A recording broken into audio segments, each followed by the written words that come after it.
July August এটাকে আপনি কি বলবেন? এটা একটা জঙ্গি হামলা হয়েছে। জুলাই আগস্টে একটা জঙ্গি হামলা হয়েছে। সারা দেশের এত মানুষ জুলাই আগস্ট বাংলাদেশে একটা জঙ্গি হামলা হয়েছে। সারা দেশের এত মানুষ রাস্তায় নেমে আসছে, সবাই আসলে জঙ্গি হামলা। সারা দেশের কত মানুষ এসেছে? আপনার কাছে কোনো ধরনের ডাটা আছে? আমরা যদি গণমাধ্যমে 20 কোটি মানুষের মধ্যে আপনি একদম খোলা চোখে যা দেখতে পাচ্ছেন। আমি প্লেন ভিউ দেখবো না তো? আমি কোনোদিনই প্লেন ভিউ দেখবো না। আমি একজন লয়ার। আপনি বর্তমান প্রধানমন্ত্রী, বর্তমান মেয়র, বারবার বর্তমান বলছেন। আসলে বর্তমান কেন বলছেন? তারা তো 5ই আগস্ট মানে আর তারপর থেকে সাবেক হয়ে গেছেন। কিভাবে? কোন আইনে? সুপ্রিম কোর্ট রেফারেন্সে তার মতামত জানিয়েছে এবং সেখানে স্পষ্ট করা হয়েছে যে প্রথমত দুটো জিনিস বুঝতে হবে শামিনা আপা।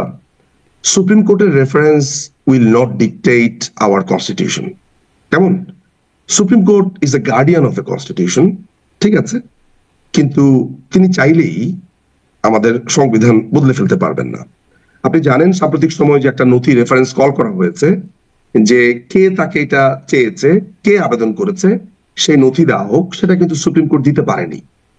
আর আরেকটা ব্যাপার হচ্ছে যে এই সুপ্রিম কোর্টের প্রসঙ্গে আমি আসছি আপনার সাথে, তার আগে এটা বলে নেই সুপ্রিম কোর্ট এই মতামত জানাচ্ছেন, সেই নথি কোথায়? জি, সেই রাষ্ট্রপতি যে এটার জন্য বলেছেন, সেই নথিপত্র সেগুলো কোথায়? আর করা যেতে পারে, মেয়ে হতে পারে, এগুলো তো কোনো বাধ্যবাধকতা না। হ্যাঁ, করা যেতে পারে, ওয়ার্ডিং গুলো খেয়াল রাখতে হবে। করা যেহেতু যেতে পারে, আবার আরেকটা কথা আমি আপনাকে বলে রাখি, করা যেতে পারে মানে পারমিটেড, মানে যেটি করা হয়েছে করা যেতে পারে। আমি যদি আপনার এই যুক্তিও ধরি, আমি যদি আপনার এই সুপ্রিম কোর্টের রেফারেন্সও ধরি, আপনি হয়তো বা জেনে থাকবেন যে আমাদের সংবিধানের 57 অনুচ্ছেদ বলে পরবর্তী প্রধানমন্ত্রী হওয়ার আগ পর্যন্ত বর্তমান প্রধানমন্ত্রী থাকবেন। আইনটাই এমন যদি ধরা যায়, আপনার সাথে আমি তাল মিলিয়ে যদি এটা বলি যে সুপ্রিম কোর্টের রেফারেন্স আমি মেনে নিচ্ছি, তাহলেও এখন তিনি প্রধানমন্ত্রী, পরবর্তী প্রধানমন্ত্রী নির্বাচিত হওয়ার আগ পর্যন্ত ইন্টারিম গভর্নমেন্ট বলে কিছুই না, এটা অবৈধ।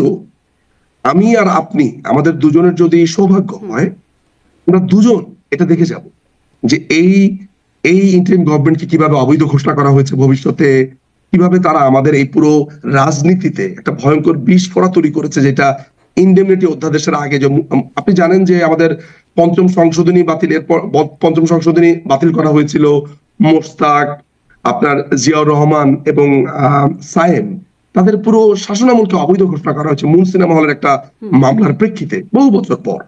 ফলে এটা একটা মানে এখানে তর্কের কোনো জায়গাই নাই যে এটা একটা অবৈধ। আপনার মানে আইনজীবী হিসেবে হয়তো আইনের মারপ্যাচ এই বিষয়ে হয়তো ভবিষ্যতে কখনো কোনোভাবে আইনের মারপ্যাচে কি প্রমাণ হবে সেটি আমরা এখনই বলতে পারছি না, কিন্তু যদি ডিফ্যাক্টো আমরা কাউন্ট করি যে ডিফ্যাক্টো হেড তো এখন ডক্টর মোহাম্মদ ইউনূস এবং ডিফ্যাক্টো উপদেষ্টা পরিষদরা, তারা এখন রাষ্ট্র পরিচালনা বলতে আমাকে আরেকটু এক্সপ্লেইন যদি করেন, ডিফ্যাক্টো বলতে আপনি কি বোঝাচ্ছেন? এখানে তারাই তো রাষ্ট্র পরিচালনা করছেন নাকি? প্রধানমন্ত্রী, সাবেক যিনি প্রধানমন্ত্রী, তিনি তো ভারতে আছেন। আপনি এই কথাটা বলতে পারেন শারমিন আপা, আপনি বলতে পারেন, আমি অ্যাপ্রিশিয়েট করব যদি আপনি বলেন যে জোর করে করছে, এটাই তো সত্য, জোর করে ডিফ্যাক্টো জোর করে করছে, আমি আপনার সাথে একমত হব। কিন্তু এটা দেখেন, আমি আওয়ামী লীগ সমর্থন করি বা অন্য কেউ বিএনপি সমর্থন করে, কেউ জামাত সমর্থন করে, আসলে এখানে এই জায়গাটা তর্কের না। আইনে আমি আর আপনি দুজনই যদি আইনের বইটা হাতে নেই, I am quite sure we both are capable enough to understand this simple article of the constitution. There is no provision called interim government. অন্তর্বর্তীকালীন সরকার যদি ফিরেও আসে 13th সংশোধনী আপনার পুনর্বহালের মাধ্যমে, তারপরেও ইন্টারিম গভর্নমেন্ট বলে কিছু নেই। অন্তর্বর্তীকালীন সরকারটা আলাদা জিনিস, ইন্টারিম গভর্নমেন্ট আলাদা জিনিস, ওই প্রভিশনটাই নেই। তাহলে এটা একটা দখলদার শক্তি বলতে পারেন আপনি, তাহলে আমি আপনার সাথে একমত। মানে আচ্ছা, দখলদার বিপ্লবের মাধ্যমে তো আসলে উচ্ছেদই করা হয়েছে, জোরই তো করা হয়েছে, একরকম জোর করেই তো মানে তাকে। কোনটা বিপ্লব হয়েছে? এই যে জুলাই আগস্ট, এটাকে আপনি কি বলবেন? এটা একটা জঙ্গি হামলা হয়েছে। জুলাই আগস্টে একটা জঙ্গি হামলা হয়েছে। সারা দেশের এত মানুষ, জুলাই আগস্ট বাংলাদেশে একটা জঙ্গি হামলা হয়েছে। সারা দেশের এত মানুষ রাস্তায় নেমে আসছে, সবাই আসলে জঙ্গি হামলা। সারা দেশের কত মানুষ এসেছে? আপনার কাছে কোনো ধরনের ডাটা আছে? আমরা যদি গণমাধ্যমে 20 কোটি মানুষের মধ্যে আপনি একদম খোলা চোখে যা দেখতে পাচ্ছেন। আমি প্লেন ভিউ দেখবো না তো? আমি কোনোদিনই প্লেন ভিউ দেখবো না। আমি একজন লয়ার, আমার কাজই হচ্ছে খুবই ক্রিটিক্যালি দেখা। নিশ্চয়ই আপনি আপনি প্লেন ভিউ দেখতে পারেন, আমি দেখবো না। কিন্তু আপনি আমি খুবই ক্রিটিক্যালি দেখি। কিন্তু আপনাকে তো প্লেন ভিউটা দেখতেই হবে, ক্রিটিক্যালি দেখবার জন্য খালি চোখে আগে দেখতে আমি হবে, তারপর আপনি সেটি ক্রিটিক্যাল বিশ্লেষণ প্লেন করতে ভিউর পারেন। মধ্যে কোনো প্রশ্ন নেই। গণভবনের সামনে যেভাবে আমরা সাধারণ মানুষকে আসতে দেখলাম, ঝাঁপিয়ে পড়তে দেখলাম, বা বিপ্লবের সেই মুহূর্তগুলোতে বা অভ্যুত্থান, বিপ্লব, আন্দোলন যাই বলি না কেন, সেই সময় যেভাবে রাস্তায় মানুষকে নামতে দেখলাম, তারা কারা? তারা সবাই কি আসলে জঙ্গি? আমি তো অনেক চোরকে দেখলাম সেখানে, আমি তো কোনো বিপ্লবীকে দেখলাম না। গণভবনের কথাতে, গণভবনে আমি ডাকাত এবং চোরকে দেখলাম, আমি তো কোনো বিপ্লবীকে দেখলাম না। কোনো বিপ্লবী কি মুরগি চুরি করে? কোনো বিপ্লবী কি ছাগল চুরি করে? কোনো বিপ্লবী কি জায়নামাজ, ঘড়ি চুরি করে? আপনি যদি বলেন যে হ্যাঁ বিপ্লবীরা চোর, আমি আপনার সাথে একমত হবো, বলবো যে ঠিক আছে, বিপ্লব হয়েছে। বিপ্লবীরা তো চুরি করে না, বিপ্লবীরা বিপ্লব করে, বিপ্লবীরা সমাজ বদলায়, বিপ্লবীরা সমস্যার সমাধান করে, মানুষকে আশ্বস্ত করে। কিন্তু বিপ্লবীরা তো মুরগি চোর না, বিপ্লবীরা তো হাঁস চোর না, মাছ চোর না, বিপ্লবীরা তো ধ্বংস করে না। গণভবন তো সরকারি সম্পত্তি, গণভবনের ব্যক্তিগত স্টাফ বাদে বাকি সবকিছু তো সরকারি সম্পত্তি। বিপ্লবীরা তো চোর না। তাহলে আপনাদের কিছু চোরের কথা, চোরকে আপনি বিপ্লবী মানে বলছেন? কিছু চোর, হ্যাঁ নিশ্চয়ই নিন্দনীয়, হাঁস, মুরগি, ছাগল এগুলো চুরি করে নিয়ে কিছু যাচ্ছে। আপনার যে পালং শাক চুরি করেছে, যে সরিষা ক্ষেত থেকে সরিষা চুরি করেছে, যে তেলের বোতল চুরি করেছে, যে একটা স্পন্সর বাথরুমের স্যান্ডেল চুরি করেছে, যে বদনা চুরি করেছে, বদনা চোর বিপ্লবী। শ্রীলঙ্কায় কি হয়েছে? শ্রীলঙ্কায় আসলে সেটাকে আপনি কি বলবেন? আমি আমি আমি শ্রীলঙ্কা নিয়ে কথা বলতে গেলে নিকারাগুয়া নিয়ে কথা বলবো, আপনি বলবেন আমার সাথে? আপনার সাথে আমি কথা বলবো আয়াতুল্লাহ খোমেনিকে নিয়ে। চলেন, let's talk about Peru, let's talk about Nicaragua, Argentina. আপনি বিপ্লব যদি মেলাতে চান, আজকে আমি বাংলাদেশের সমস্ত বিপ্লব নিয়ে কথা বলবো। আপনার শ্রীলঙ্কাতে পদ্মা চুরি করেছে, বদনা চুরি করেছে না, বদনা চুরি করেনি, কিন্তু আমরা তো দেখেছি যে সেখানে কিভাবে মানে বিছানায় শুয়ে কিভাবে দখলদারিত্ব হচ্ছে, খাওয়া দাওয়া শ্রীলঙ্কার সরি, তাহলে তো নিশ্চয়ই আমরা শ্রীলঙ্কার এই আন্দোলনটাকে বদনা চোরদের আন্দোলন বলতে পারি না, সেটা আলাদা জিনিস, প্রেক্ষাপট আলাদা। এটা তো চোর, বদনা চোরদের আন্দোলনটা তো হতে পারে নিশ্চয়ই। এটা একটা দৃষ্টিকটু এবং খুবই নিন্দনীয় একটা বিষয়, যে জিনিসগুলো কয়েকটি বিষয় ঘটেছে, কিন্তু এইটা তো গুটি কয়েক মানুষ, কিন্তু গণভবনের সামনে যে বিশাল ঢল দেখা যাচ্ছে, মানে নিশ্চয়ই কয়েকজন বদনা চোর আর মুরগি চোরের গণভবনে হামলা করলো আর এই কারণে প্রধানমন্ত্রী পালিয়ে গেলেন এমনটি না। নিশ্চয়ই এই পরিমাণ মানুষ ছিল, এরকম একটা প্রেশার ছিল বলেই তখন এত ক্ষমতাময়ী প্রধানমন্ত্রী তখন তাকে দেশ ছেড়ে এভাবে করে একরকম সরে যেতেন। আপনার শব্দ চয়নে আমি একটু দ্বিমত পোষণ করব। মাননীয় প্রধানমন্ত্রী পালিয়ে যাননি। মাননীয় প্রধানমন্ত্রী এই চোর, ডাকাত এবং জঙ্গিদের আক্রমণে তাকে বাংলাদেশের যারা সুরক্ষা দেয়, আইন শৃঙ্খলা বাহিনী, তারা তাকে এক স্থান থেকে আরেক স্থানে স্থানান্তর করেছেন, উদ্ধার করেছেন। কারণ আপনি কখনো শুনেছেন যে কেউ পালিয়ে যায়, পালিয়ে যাওয়ার সময় বাংলাদেশেরই এয়ারফোর্সের অফিসারদেরকে নিয়ে তিনি পালিয়ে যান? শুনেছেন কখনো? এবং তারা কিন্তু চাকুরিতে আছেন। আপনার ব্রিগেডিয়ার জেনারেল খালিদ কামাল, তারপর আরো যারা আছেন, পিজিআর এর কমান্ডার, তারপরে আরো যারা যারা আপনার বিমান বাহিনীর চিফ যিনি আছেন, তারপর সেনাবাহিনীর চিফ যিনি আছেন, তারা তো সবাই অকিবহাল। তাহলে তারা তাকে নিরাপদে উদ্ধার সেনাবাহিনীর চিফ বলেছেন তিনি যে দেশ ছেড়ে চলে যাচ্ছেন, এই বিষয়টি তার জানা ছিল। এই জায়গাটা আপনাদের একটু ক্লিয়ার হয়ে নিব। প্রথমে এটা আমি ক্লিয়ার হবো, এই যে আপনি বলেছেন পালিয়ে গেছেন, তাহলে আপনাদের সংজ্ঞাগুলো তো বড় অদ্ভুত। বিপ্লবী সংজ্ঞা চোর, যারা চুরি করেছে তাদেরকে বিপ্লবী বলছেন। বাংলাদেশের ইকুইপমেন্ট ব্যবহার করে, বাংলাদেশের আকাশসীমা ব্যবহার করে, বাংলাদেশের এয়ারক্রাফট ব্যবহার করে, বাংলাদেশের আর্মি নেভি, তাদেরকে ব্যবহার করে প্রধানমন্ত্রী পালিয়ে গেলেন। প্রধানমন্ত্রী এই মুহূর্তে আছে নিরাপদ স্থানে, তিনি এখনো বাংলাদেশের প্রধানমন্ত্রী। এই জঙ্গি হামলা কেটে গেলে, অচিরেই কেটে যাবে, তিনি বাংলাদেশে ফিরবেন। আর আপনি যে মানুষের কথা বলছেন, এটা আপনি খালি চোখে দেখতে পাচ্ছেন। আমি তো দেখতে পাই যে বাংলাদেশের উত্তরাঞ্চলে, দক্ষিণাঞ্চলে লক্ষ লক্ষ লোক সেদিন রেডি ছিল। কারণ আপনি গোপালগঞ্জে লক্ষ লক্ষ লোককে দেখেন নাই? ফরিদপুর, শরীয়তপুর, মাদারীপুর। মাননীয় প্রধানমন্ত্রী দেশরত্ন শেখ হাসিনার একটা নির্দেশের অপেক্ষা করছিলেন, কিন্তু রক্তের উপর দাঁড়িয়ে মাননীয় প্রধানমন্ত্রী তো রাজনীতি করবেন না। বাংলাদেশে যদি প্রধানমন্ত্রী চাইতেন, যদি চাইতেন, আপনার কি মনে হয় উনি যদি একটা ডাক শুধু দিতেন, যার যা কিছু আছে ঝাঁপিয়ে পড়ো, আপনার কি মনে হয় 10, 15, 20, 30, 40, 1 লক্ষ লোক নিহত হতো না? মাননীয় প্রধানমন্ত্রী তো সেই রক্তের উপর দাঁড়িয়ে ওই মুহূর্তে দেশ শাসন করবেন না। প্রধানমন্ত্রী তিনি অপেক্ষা করবেন, সমাধানের চেষ্টা করা হচ্ছে, দেখা যাক কি হয়।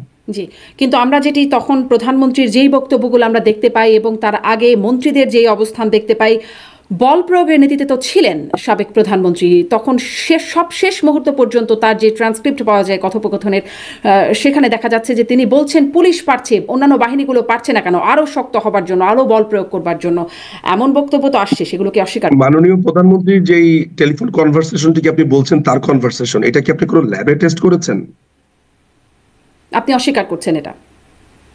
আমি অস্বীকার, আপনি স্বীকার করছেন? আমি আপনি জানি না, নিশ্চিত? মানে টেলিফোন কনভারসেশন অনেক আপনি কিছু। জানেন না, তাহলে আপনি আমাকে কেন বলছেন আমি অস্বীকার করছেন? আপনি বলেন যে হ্যাঁ আমি নিশ্চিত। আমি নিশ্চিত না, আপনি স্বীকার করবেন বা অস্বীকার করবেন, আমি আপনাকে জিজ্ঞাসা করছি। আপনি নিশ্চিত না, আপনি নিজে আপনি অস্বীকার করছেন, তা আমাকে কেন? তার মানে আপনার মতো আমারও অবস্থান, ও আচ্ছা, কারণ আমরা জানি না। আপনিও নিশ্চিত না? আমরা দুজনের কেউই জানি না, বিকজ এটা কোনো ল্যাবে প্রমাণিত না, ওনার কন্টেন্ট টেস্ট হয়নি, এটা ওনার কণ্ঠ কিনা তাও আমরা জানি না। এটার কোনো ধরনের, আমি তো একজন আইনজীবী, আমি তো সাধারণের মতো কথা বলতে পারি না, তাই না?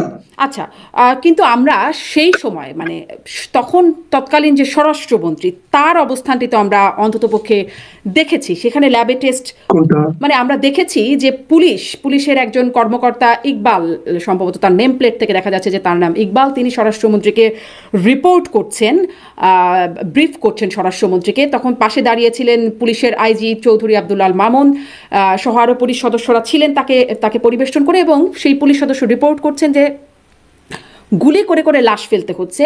সমস্যা হচ্ছে একটাকে মারলে একটাই মরে, একটাই যায়, বাকিটি থাকে। এটা হচ্ছে সমস্যা এবং এটা হচ্ছে আতঙ্কের বিষয়।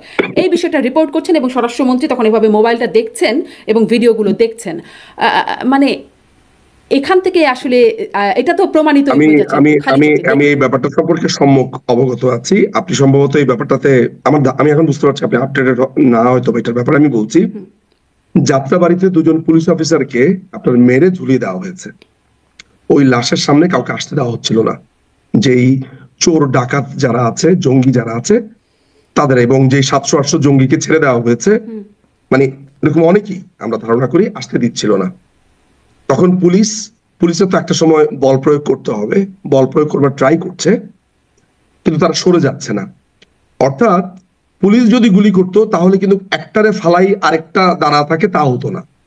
এই যে মারার কথা বলছে, সেটা লাঠি দিয়ে মারার কথা হতে পারে, ছররা গুলির কথা হতে পারে, কিন্তু 7.62 বাটে যেটা দিলে মানুষ মারা যায়, সেইটার কথা যে বলছে সেটা নিশ্চিত না, এক নাম্বার। কিন্তু একটাকে গুলি করি একটাই মরে, একটাই যায়, মানে মরে তো এমন গুলি তো কিন্তু আপনাকে মাথায় রাখতে হবে, আপনার একজন কলিগকে যদি মেরে উল্টো ঝুলিয়ে রাখে, আমি যদি কমান্ডো হই ওই ভবনের, আমি কি করব? চেয়ে চেয়ে আমি মজা দেখবো? আমি তো ওদেরকে মারার জন্যই যাবো, কারণ আমাকে রাখাই উচিত। আপনার সুরক্ষার জন্য মাননীয় প্রধানমন্ত্রী, এই আইন শৃঙ্খলা বাহিনীর কাজ কি? মানুষের সুরক্ষার জন্য দুজন পুলিশ অফিসারকে মেরে উল্টো ঝুলিয়ে রাখা হয়েছে। কি আশ্চর্য! ওটা নিয়ে আমরা কেউ কথা বলছি না। আমরা কথা বলছি মোবাইলে কি দেখা গেছে। খেয়াল করে দেখেছেন, জর্জ ডব্লিউ বুশের পাছাতে একটা ফোড়া হয়েছে, আর ইরাকে 3 লক্ষ লোক মারা গেছে। সবাই জর্জ ডব্লিউ বুশের পাছাতে ফোড়াটা নিয়ে আলোচনা করবে। এটাই পৃথিবী। দুটো মানুষকে কি নৃশংসভাবে ঝুলিয়ে রেখেছে। শারমিন আপা, আমি আর আপনার এই দুজনের জীবদ্দশাতে এই দৃশ্য বাংলাদেশে দেখেছি। খুবই জঘন্য ঘটনা, মানে এটি চিন্তা করলেও মানে গা শিউরে ওঠে। দুজন পুলিশকে মেরে, আপনিও যেমন ট্রমাটাইজ, আমিও ট্রমাটাইজ। দুজন পুলিশকে মেরে ঝুলিয়ে রাখা খুবই একটা। তো পুলিশ এই সময় কি করবে আপা? কিন্তু পুলিশকে এই অবস্থার মধ্যে পড়তে হলো কোন প্রেক্ষাপটে? মানে কখন থেকে আসলে এই অবস্থা শুরু হলো? কেন মানুষ এভাবে রাস্তায় নেমে আসলো? এত মানুষ রাস্তায় নেমে আসলো যে নিয়ন্ত্রণের বাইরে চলে গেল। মানে সেই প্রশ্নগুলো যদি একের পর এক জিজ্ঞাসা করতে থাকি, তাহলে এটা শুরুটা কোথায়? কেন এরকম অবস্থা শুরু হলো?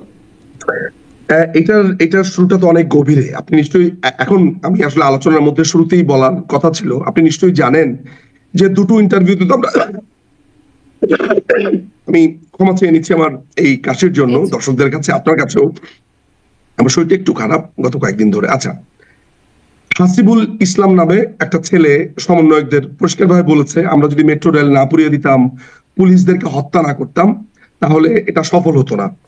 আপনার মাসুদ নামে, আব্দুল্লাহ মাসুদ কি ছেলেটার নাম, বা যাই হোক মাসুদ, এই মাসুদ আপনার নাগরিক টিভিতে আমরা দেখতে পেয়েছি, সে বলেছে যে আমাদের এই পরিকল্পনা বহুদিন ধরে, আমরা এই ধরনের একটা ঘটনা ঘটাবো। তারপরে জঙ্গিদেরকে ছেড়ে দেওয়া হয়েছে 700-800 ভেঙে, তালা ভেঙে, শীর্ষ সন্ত্রাসীরা বের হয়ে গেছে। এরকম একটা ভয়ঙ্কর অবস্থা তৈরি করা হয়েছে খুনের জন্য, এবং তারা সশস্ত্র সংগ্রামের জন্য প্রস্তুতি নিয়েছে। তার মানে প্রস্তুতিটা অনেক লম্বা সময়ের। হ্যাঁ, আপনি যদি বলতে পারেন যে এই যে পুরো পরিকল্পনা এইটা ঠেকাতে সরকার কি কিছুটা ব্যর্থ, আমি এই জায়গাতে একটা কথা বলবো যে হ্যাঁ, অনেকাংশে আমরা ফেল করেছি, জি, অনেকাংশে করেছি। কিন্তু কিন্তু এই ধরনের আক্রমণ যে করা হবে, অর্থাৎ আপনার সাথে যেমন পাকিস্তানি আর্মি আমাদের সাথে আলোচনা করবে এই ধরনের একটা কথা